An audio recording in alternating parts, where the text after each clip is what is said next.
But then what kind of things would they be looking at, for example? Well, I'll give you some examples now, ladies and gentlemen. They mentioned, around anti-migrant sentiment.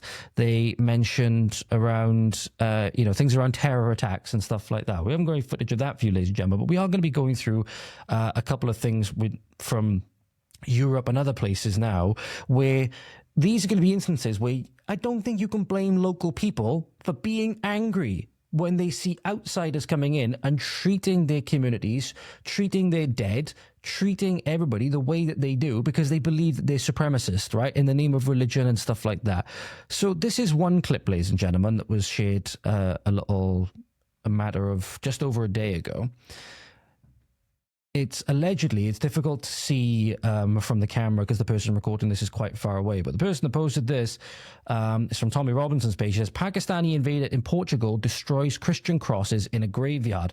Climbing onto the chapel, he's screaming Allahu Akbar and taking liberties wherever they go. So here is the footage of that incident, ladies and gentlemen. Let me just make sure it's working. All right, I apologize, ladies and gentlemen. I'm not sure why the video was seriously misbehaving, but I believe it's working now. Here you go.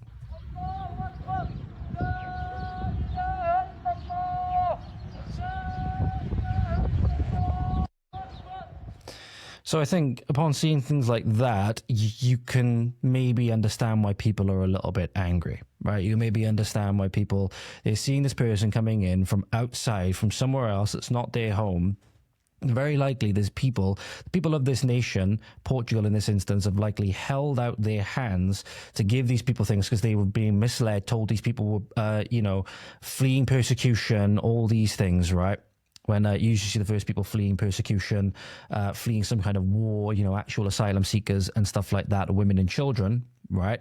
You got to think back, right? I don't like to be like one of these boomers that want to say, at least we're not speaking German and all of this stuff, right? I do think that argument, when people try to make it to try and say that, at least we're not speaking German and how the world's turned out now, there's quite a valid case, in my opinion, that you could say that the way the world is now is potentially worse, but I'm not one of the people that thinks that that's the fault of Churchill or that we lost the war or anything like that because of that, okay?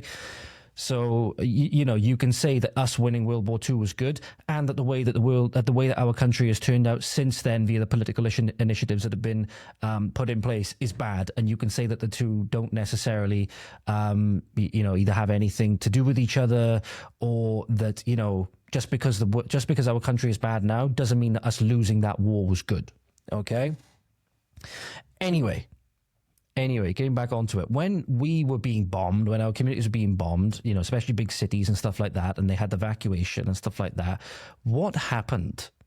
What happened when people were actually potentially facing the deaths of themselves and their families, wives, children, all the rest of it? Well, it was the children that were sent away first. It was the children that were sent away first. If you remember, in primary school, at least this was the case when I was in school, there was actually around a certain, big days to do with this stuff. To remember what was going on, they actually made us come in dressed as if we were these child evacuees, right? To remember the kind of stuff that we went through. And it's actually, it's actually one of the things that was good in school. It puts things into perspective. Because I always imagine in my, my mind's eye, for example, of what it would be like if I was looking from the perspective of one of these children that's being sent away from their mother and father, potentially never to see them again. That thought brings me to tears, nearly, right? That thought brings me to tears, especially when I was that age. It didn't take much for me to start bawling my eyes out when I was a kid, don't get me wrong. But that thought of being sent away from my mother and father during that time, potentially never seeing them again, it's a tearjerker. It's a tearjerker for sure. But yet we're supposed to believe that these people coming across are asylum seekers. Why are they not the ones fighting, if anything? Why are they not the ones staying there and fighting? They're coming over on the boats. They're leaving their women and children to die? What kind of men are these people? What kind of men are they, first off? But then why are they being brought over? They're quite clearly not asylum seekers. In most cases, with how the asylum system has been weaponized for political reasons. But then it's not just in Portugal with this guy, for example. These people seem to love desecrating the graves alongside the leftist counterparts within these countries that enable them. These people seem to love desecrating graves in our countries. As you see, they don't hesitate to desecrate churches either. They'll rip down crosses off of churches and all the rest of it.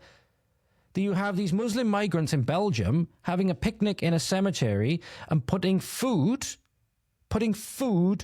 on people's graves, putting food on the headstones of Belgians that are sadly no longer with us, and all in the name of what? Multiculturalism, inclusion, and diversity? This should not be tolerated.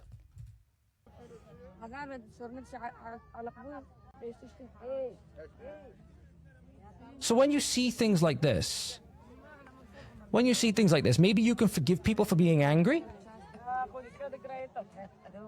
When you see that they're putting whatever food this is and laughing as they put food on your ancestors' graves, maybe you can be a little bit angry. Especially when throughout history, especially in Belgium, there's a good chance a lot of these people's ancestors, you go back potentially, when was the stand? Middle of the 1800s. You go back, 150, 170 years or whatever it was. These people's ancestors were doing fighting the Muslims to keep them out of Europe or from getting any further into Europe. Same thing with Portugal and the Reconquista, right?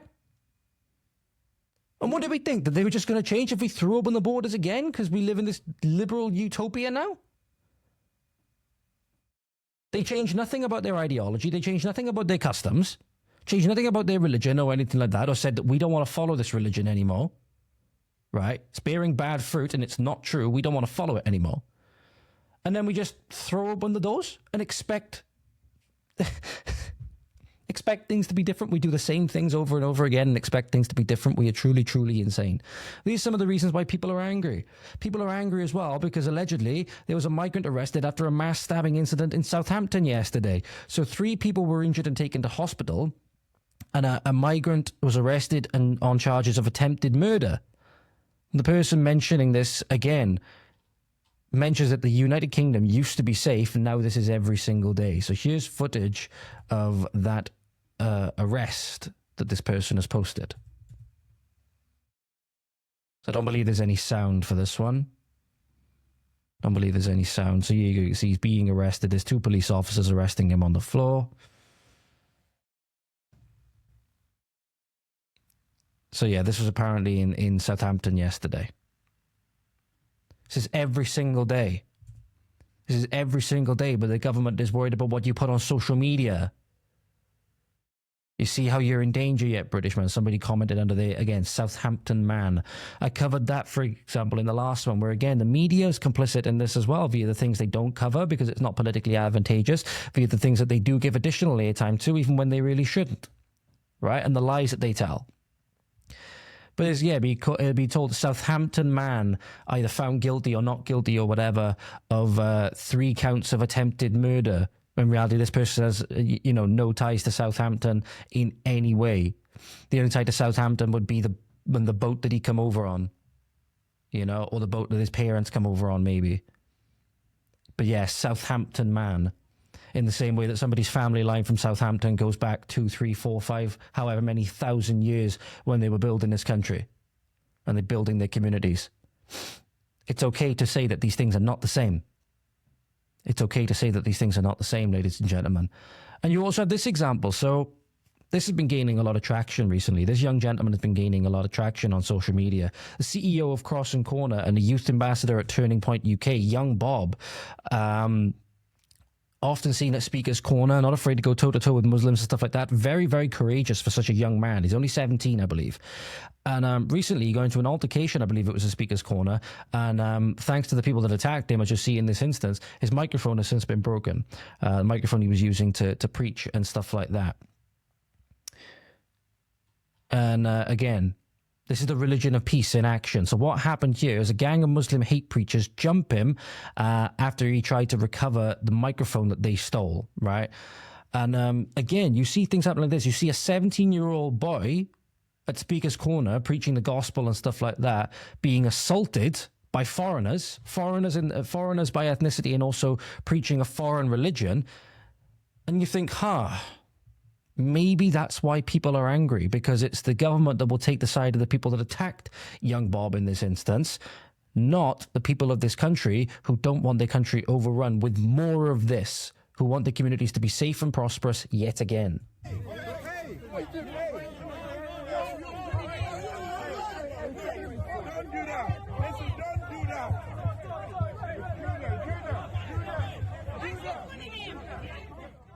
So for those of you who are listening, not watching, young Bob is here in the white shirt with his back to us here, and he's surrounded by a group of about 1, 2, 3, 4, 5. So could be African. There were some people there potentially from South Asia.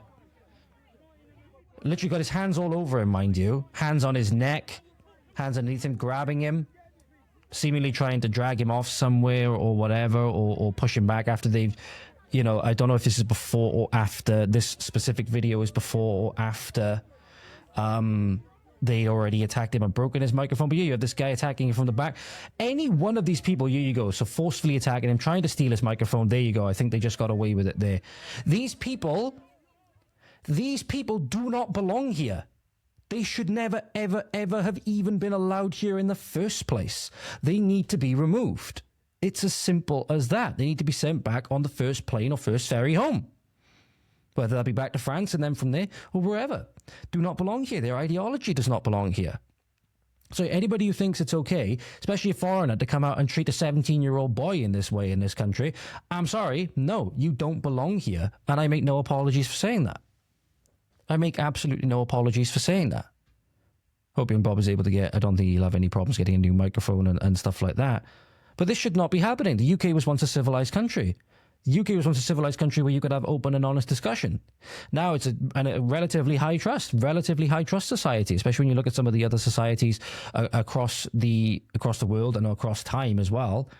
British society has been revolutionary for a reason. It is literally the home place of the Industrial Revolution. And now we're at a point where you can't even make steel in this country. We're a country now that started the revolution, and now we can't even make our own steel. Maybe that's actually not a good thing.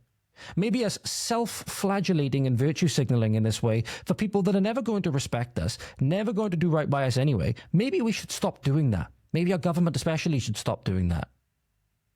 Because weak government and lack of morals in government that has ultimately enabled this. You see no end of Labour councillors and Labour politicians at the moment. It's, again, more of a drive on Labour at the moment because they're the ones in power, right? And this should be equally condemned no matter where it comes from. But you see endless headlines at the moment of Labour affiliates being involved in child sexual abuse crimes, and then they're the ones that are at the head of depriving child sexual abuse victims of their justice, right? With rejecting grooming gang inquiries, with, as we'll get onto in a moment, Yvette Cooper has been alleged to have blocked investigations into police rapists, all of these things, right?